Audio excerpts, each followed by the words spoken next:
অনেক দিন আগের কথা। এক যে ছিল টোনা আর এক ছিল টুনি। তারা বাস করত একটা হিজল গাছে। তারা অনেক সুখে দিন কাটাচ্ছিল। দেখতে দেখতে তাদের তিনটি ছোট ছোট ছানা হলো। টোনা আর টুনির সুখের অন্ত থাকলো না। এক রাতে সবাই ঘুমোলো। হঠাৎ ঝড় শুরু হলো। সেই ঝড়ে সব লণ্ডভণ্ড হয়ে গেল। সাথে হিজল গাছটিও উল্টে পড়ে গেল। টোনা গাছের একটি ডালের নিচে চাপা পড়ে মারা গেল। টোনার এই অকাল মৃত্যু টুনি কিছুতেই মেনে নিতে পারছিল না।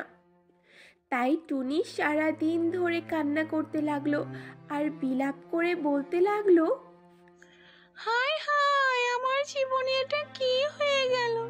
টোনার সাথে কত না সুখের দিন কাটিয়েছিলাম, কত জায়গায় ঘুরতে গিয়েছিলাম, শপিং করতে গিয়েছিলাম। হু, হু, হু। কিন্তু এখন তুমি নেই টোনা।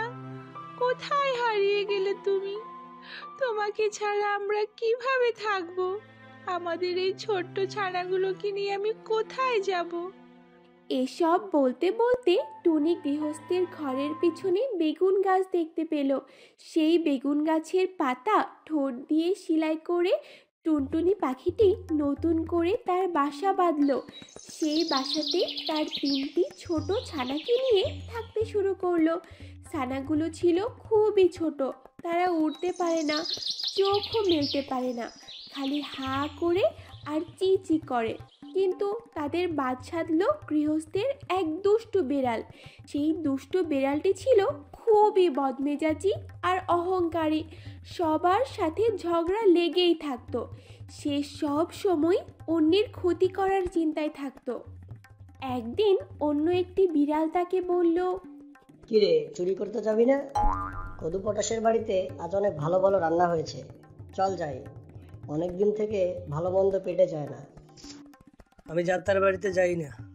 আর তুই কি ভাবছিস তোর মতো ছোট লোকের সাথে আমি যাব? যা যা, এখান থেকে দূর হ। এগুলো শুনে অন্য বিড়ালটি মন খারাপ করে সেখান থেকে চলে গেল। তারপর সেই দুষ্টু বিড়ালটি একা একাই কদু পটাশের বাড়িতে চুরি করতে গেল। যখনই সে হাড়ির মুখ খুলতে যাবে তখনই তার পা লেগে হাড়িটি মাটিতে পড়ে ভেঙে গেল।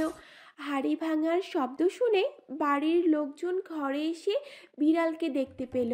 দেখতে পেয়ে বড্ড পিটুনি দিল।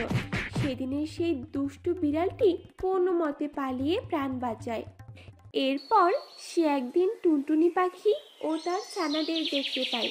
তার মনে একটা দুষ্টু চিন্তা আসলো।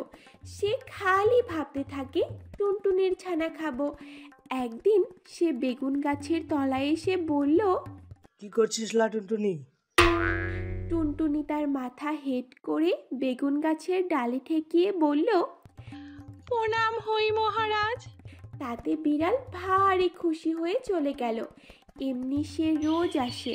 রোজ টুনটুনি তাকে প্রণাম করে মহারাজ বলে আর সে খুশি হয়ে চলে যায়। একদিন টুনটুনি খাবারের খোঁজ করতে ছোট্ট ছানাগুলোকে বাসায় রেখে বাইরে গেল। তার কিছুক্ষণ পর দুষ্টু বিড়ালটি আগের মতো এসে বলল, কি করছিস লা টুনটুনি? কিন্তু কেউ উত্তর দিল না। বিড়ালটি শুধু ছানাগুলোর চিজি শুনতে পেল। তখন সে মনে মনে খুব খুশি হলো আর বলল, আজ তাহলে সুযোগ পেয়েই গেলাম। টুনটুনির ছানাগুলোকে খাওয়ার জন্য এর চেয়ে বড় সুযোগ আর হয়তো পাবো না। যাই, তাড়াতাড়ি ছানাগুলোকে সাবার করি।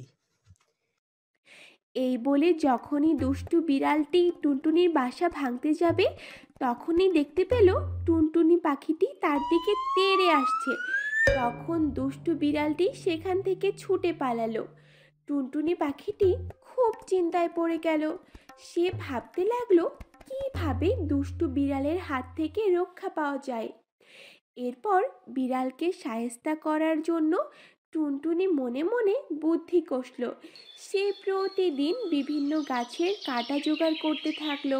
সেই কাঁটা দিয়ে একটা ফাঁদ বানালো বিড়ালের জন্য।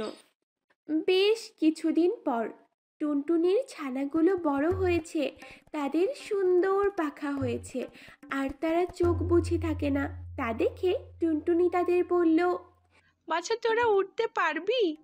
তবে দেখি তো ওই তাল গাছটার ডালে গিয়ে বসতে পারিস কি না।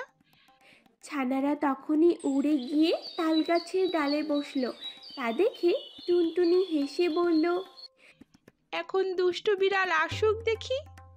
খানিক বাদেই বিড়াল এসে বলল। কি করছিস লা টুনটুনি? তখন টুনটুনি পা উঠিয়ে তাকে লাথি দেখিয়ে বলল, দূর হ লক্ষ্মী ছাড়া বিড়াল। বলেই সে ফুরুত করে উড়ে পালালো।